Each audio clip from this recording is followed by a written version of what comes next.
Sono entrati in canonica. Sono entrati in canonica, e dentro nell'abitazione non hanno toccato niente, sono entrati e sono venuti qui all'oratorio. Non c'è pace a Trevignano. I furti ai danni di esercizi commerciali ed abitazioni sono numerosi da tempo, ma ora ad essere prese di mira sono le chiese e le canoniche.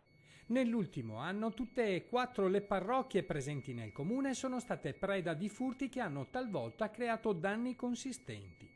L'ultimo furto è avvenuto nel garage della canonica di Falzè di Trevignano, dove sono state rubate delle biciclette. Per Don Silvio Caterino, parroco di Trevignano e Falzè, che ha deciso di scrivere la sua preoccupazione anche sui social, la situazione è tutt'altro che tranquilla. Allora io ho espresso semplicemente una preoccupazione che è quella di aver constatato che in 6 mesi abbiamo avuto nelle nostre 4 chiese della collaborazione pastorale di Trevignano 6 furti. L'ultimo ieri pomeriggio sono state rubate delle biciclette e questa è una questione anche molto minimale se vogliamo.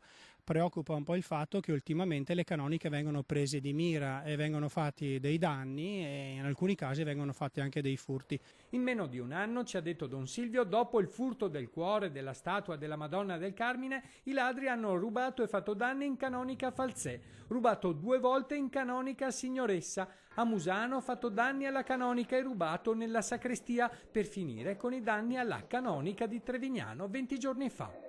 Per i residenti e i fedeli la misura è colma. C'è andato di sentimento e oi.